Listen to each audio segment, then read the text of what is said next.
All right, so you guys, we're back to chapter 13. We left off yesterday kind of in the middle of the chapter because it's a little bit of a longer chapter. Do you remember the title? Art and Accusation. Oh, nice. Accusation. So we talked a little bit about what that word accusation meant. It's a longer word. And do you remember the root word of accusation? Argument. Oh yes, very good. Accuse. And the meaning is a little bit like an argument. When you are thinking maybe someone did something, it could cause an argument. You are accusing someone of maybe taking something that is yours, or maybe doing something wrong. So art and accusation. So far in the chapter though, we've only covered the art part. The art part, kind of rhymes, right? The art part. And he is in art class, right? And this teacher seems to give the students quite a bit of flexibility. He was able to go off, it seems like a rather large classroom. He's able to go off in a corner and do his own thing. And being that he has this type of freedom, you with me? Yeah. Being that he has this type of freedom, what was he able to do? Get out the. Yeah. And we find out that Boone has a certain talent. What is his talent? He likes to draw. He likes to He's draw. artistic. He is artistic, exactly. And he pulls out what from his pocket? A pencil. A pencil, and he does these amazing sketches, right? And so Omri's like, you go for it. You just take over. Minute sketches. And minute means Miniature. Teeny tiny sketches. And he draws this whole scene from back during his time of his town. Does anyone remember the year? 1889.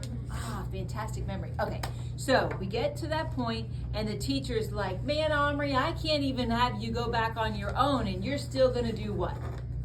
Talk. You talk. Does anyone have that kind of accusation that you talk all the time? Yeah, I think a couple of us can relate to that. You gotta talk no matter what. But he's not talking to himself, is he? He's talking to his buds, right? His friends, Little Bear and Boone. Okay, so you guys help me remember. What page did we leave off on? 134. Thank you, Bella. 134. All right, let's flip back where we left off. Without further ado, page 134, because we haven't yet got to this part, the other part of the title, have we? What is that word that we haven't gotten to? Accusation, the accusation part. I really want to know what's going to be, what that's going to be all about, the accusation part. So far, maybe some fighting? Does anyone else want to make a guess? What kind of predictions can you make? What's the accusation going to be all about? Patrick and Omri aren't really on the best of terms. Could it be something to do with them? Maybe. Blaming Patrick for showing the principal. Maybe Omri blaming Patrick? Okay. Where's that showing? She said the pencil you used. Oh, maybe the art teacher saying, show me the pencil you used. And then we left off, has Omri brought the pencil back yet? No. Okay, so it could be something to do with that. Careful, this paper's about to fall. Okay, so maybe it could be something to do with that. All right, so let's find out. So, am I in the middle of page 134? Yeah. This took Omri back for only a second. Okay, I'll start right there in the middle of the page. What in the world? That was interesting. Okay. I left it over there. I'll just go and get it, he said sweetly. Does everyone see where I am? Yes. All right. He walked back to his table, his hand in his pocket, and with his back turned, he bent over, apparently searching the top of the table. And then he turned around, smiling, holding something cupped in his hand. He walked back. Here it is, he said, and he held out his hand. Everyone bent forward. The art teacher took hold of his hand and pulled it toward her. Are you putting me on, Omri? There's nothing there. Oh, yes, there is. She peered close until he could feel her warm breath on his hand. Don't breathe hard, he said, his laugh now trembling on his very lips. You'll blow it away. Maybe you'd see it better through the magnifying glass, he added kindly. Slowly she raised the glass into position and she looked through it. Can I see it? Can I look? Is it there? Clamored the other children, all except Patrick, and he was sitting by himself, not paying any attention to the crowd around Omri. The art teacher lowered the glass. Her eyes were dazed. I don't believe it. It's there. How did you pick it up? Oh, well, that's a bit of a secret method I have. Yes, it must be. And you wouldn't feel like telling us? No, Omri said in a trembling voice. His laugh was on the verge. It was going to burst out. May I be excused? Yes, she said in a dazed voice. Go on.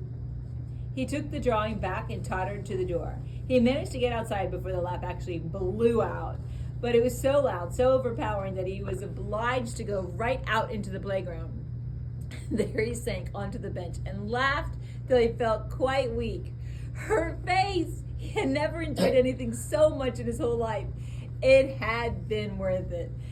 The bell rang. School was over. Omri brought out the men and held them up. Guys, I enjoyed that. Thank you. Now we're going to the shop. Omri ran all the way to Yap's and got there before most of the children had even gotten out of school. In 10 minutes, the place would be full of kids buying potato chips and sweets and toys and comics. Just now, he had the entire place to himself, and he had to make the most of it in a few minutes that he had. He went directly to the corner where the boxes of plastic figures were kept, and stood there with his back to the main counter. He was still holding Little Bear and Boone in his hand, and he put them down among the figures in the Cowboys and Indians box. He hadn't reckoned on Boone's sensitive nature, however. Holy catfish, look at all them dead bodies, he squeaked, hiding his eyes. There must have been a massacre. Not dead, Little Bear said scornfully. Plastic. He kicked a plastic cowboy aside. Too many, he said to Omri. You find woman, I choose. You have to be quick, said Omri in a low voice. He was already rummaging through the box, picking out the Indian women. There were very few. Of the 5 he found, one was clearly old, 2 had babies tied to their backs, and in parcels laced up like boots. You don't want one with a baby, I suppose? Little Bear gave him a look. No, I thought not, said Omri hastily. Well, what about these? He stood the 2 other figures on the edge of the table, and Little Bear jumped and faced them. He looked carefully at first at one and then at the other, and they both looked the same to Omri, except that one had a yellow dress and the other had a blue. Each had a black pigtail and a headband with a single feather, and moccasins on her feet. Little Bear looked up. His face showed furious disappointment. No good. But there aren't others. Many, plastic. You look good. Find other. Omri rummaged frantically right to the bottom of the box, and now kids were beginning to come into the shop. He had almost despaired when he saw her. She lay face down at the very bottom of the box, half hidden by 2 cowboys and horses, and he pulled her out. She was the same as the others, apparently, except that she wore a red dress. They obviously all came out of the same mold because they were all in the same position as if walking. If the others were ugly, well, so would this one be. Without much hope, he sat her before Little Bear. He stood staring at her. The shop was getting busy now. At any moment, somebody would come up behind him wanting to buy a plastic figure. Well, said Omri impatiently, and for another 5 seconds, Little Bear stared. Then, without speaking a word, he nodded his head. Omri didn't wait for him to change his mind. He scooped him and Boone back into his pocket, picking up the approved figure, made his way to the counter. Just this one, please, he said. Mr. Yap was looking at him, a very odd look. Are you sure you want only one? He asked. Yes. Mr. Yap took the plastic figure, dropped it in a bag, and gave it back to Omri. 10 pence. Omri paid and left the shop. Suddenly he felt a hand on his shoulder, and he spun around. It was Mr. Yap. The look on his face was now not odd at all, but red and very angry. Now you can hand over the 2 you stole. Omri looked aghast. I didn't steal any. Don't add lying to your faults, my lad. I watched you put them in your pocket, a cowboy and an Indian. Omri's mouth hung open. He thought he was going to be sick. I didn't, he tried to say, but no words came out. Turn out your pockets. They're mine, Omri managed to gasp. A likely story, and I suppose you brought them out to help you choose the new one? Yes. Ha ha ha, said Mr. Yap heavily. Come on, stop playing around. I lose hundreds of pounds worth of stuff each year to you thieving kids. And when I do catch one of you red-handed, I'm not likely to let it pass. I know your sort. If I let you get off, you'd be boasting to your pals at school how easy it is to get away with it. And most likely you'd be back tomorrow for another pocketful. Omri was now fighting back tears. Quite a crowd had gathered, much like the crowd in the art room. Some of the same people even. But his feelings were no longer so pleasant. He wished he could die or disappear.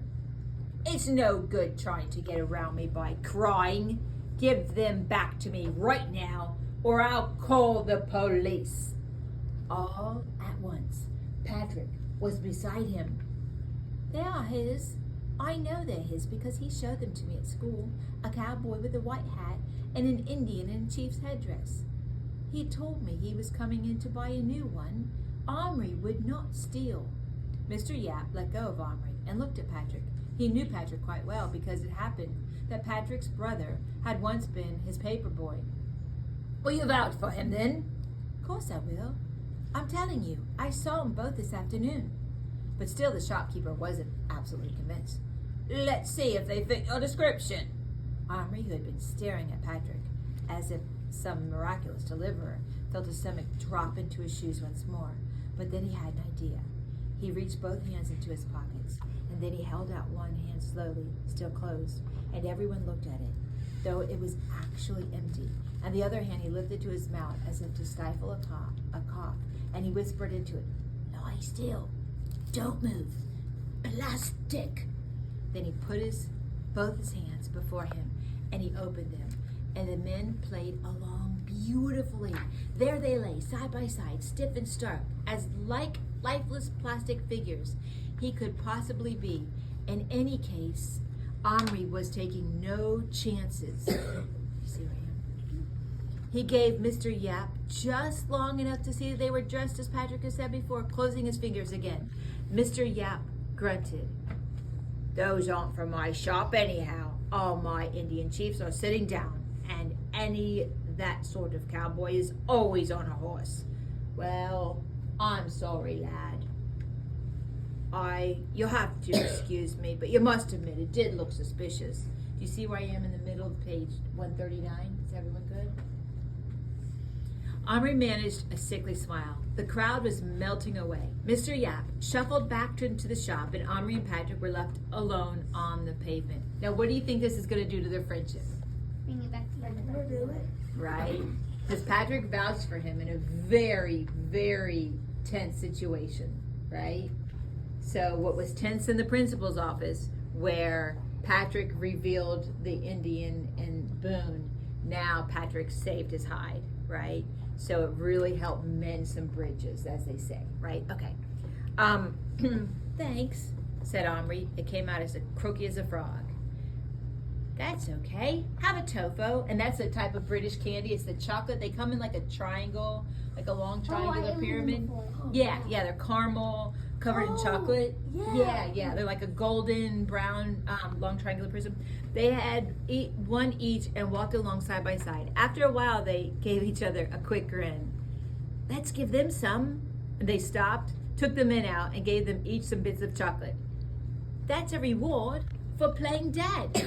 Little Bear then naturally demanded to know what it had been all about, and the boys explained as well they could, and Little Bear was quite intrigued.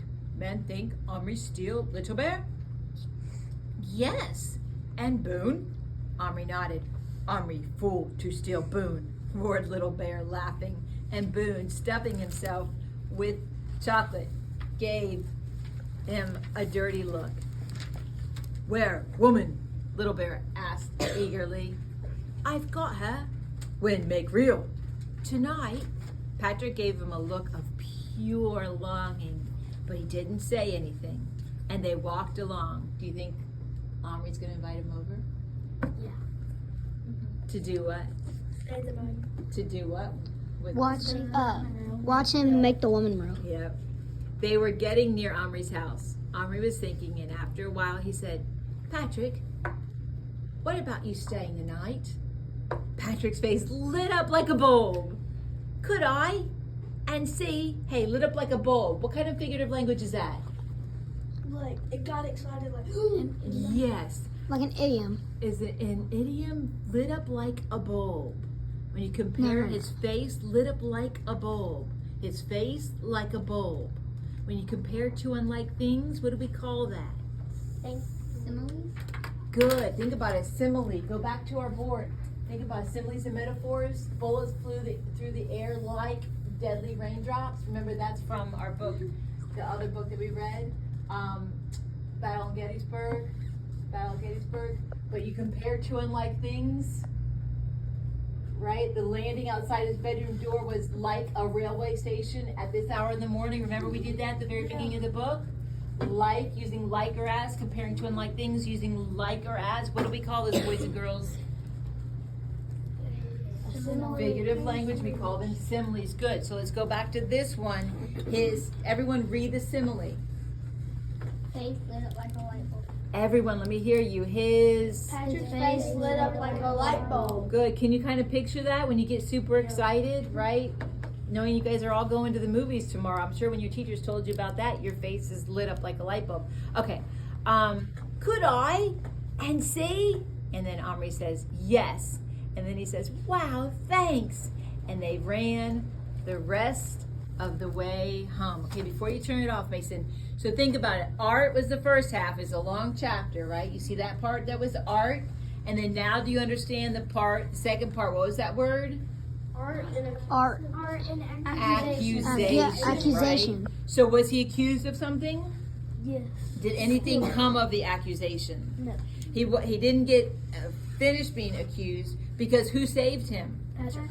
Now, and it caused their friendship to develop, right? Their friendship developed to come back because their friendship was in a great deal of turmoil, but their friendship developed and it came Renewing their friendship. renewing their friendship. Beautiful. Okay, Mason, we're all set. Thank you.